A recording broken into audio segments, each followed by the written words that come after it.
this pressure. His short passing decisions wobbled, and one poor central pass under light pressure directly led to Spurs' second goal.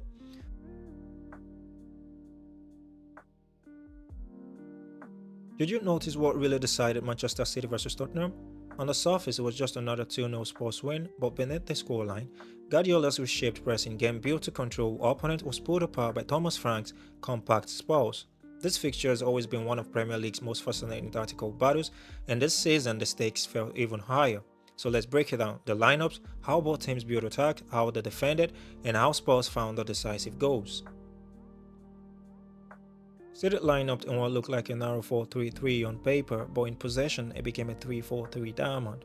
Ryan Aït-Nouri at left back, Rico Lewis inverting on the right. Spurs went with Thomas Frank now well-drilled 4-3-3 shape. Richarlison started up top, flanked by Brennan Johnson and Kudus. Importantly, Frank's plan was not only about matching City for man-to-man, but also keeping Spurs vertically compact and punishing City's eye line with runners in behind. With the ball, City alternated between a 3-4-3 diamond and a 3-2-5 shape depending on who inverted. From deep build-up, Trafford split his centre-backs wide with Gonzalez and Reinders offering midfield outlets, but Tottenham pressed with real intelligence. Bentancur and Paulinho stepped high to block central lanes, while Sarr or Johnson pushed up to help Richarlison lead the press. Trafford often looked uncomfortable under this pressure. His short passing decisions wobbled, and one poor central pass under light pressure directly led to Spurs' second goal. When City did breakthrough, it was usually via Rico Lewis stepping inside, dragging Brennan Johnson narrow and creating pockets for Shaqiri. At times, Shaqiri dropped into half space to receive, and Aït-Nouri occasionally inverted to help progression.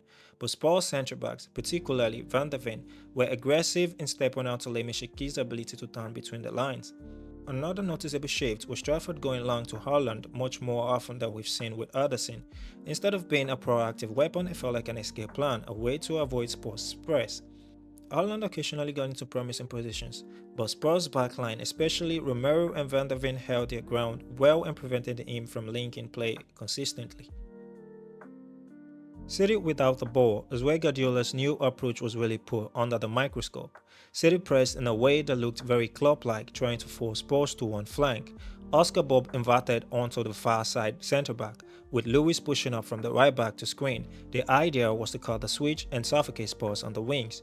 But here's the problem: Klopp's Liverpool had Salah, Anderson, Trent and Robertson as elite pressers. City had Bob, Lewis, Shaqiri and Aït-Nouri, technically sharp players but not physically dominant or elite in counter-pressing duels.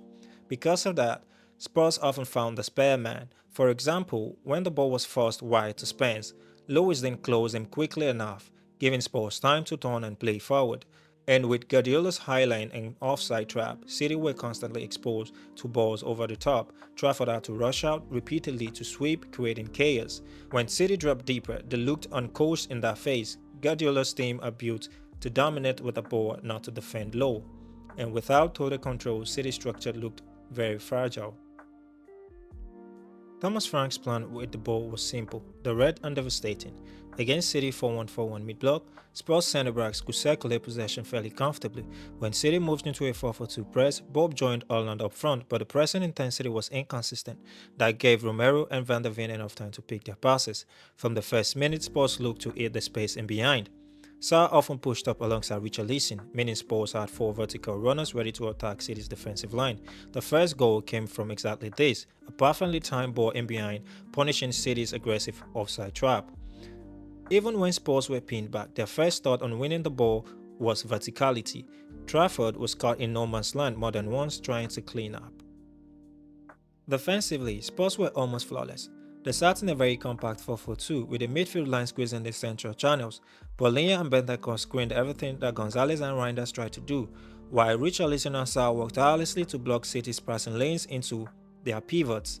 The key was vertical compactness. Frank's men left almost no room between their midfield and defensive lines. City's advanced midfield three wanted to receive between the lines, but Spurs simply suffocated that zone. Romero and Van der Ven were fearless about stepping high to prevent Shaqiri or Mamouche from turning. Yes, that carried risk, but Spurs always had cover from the back four shifting across.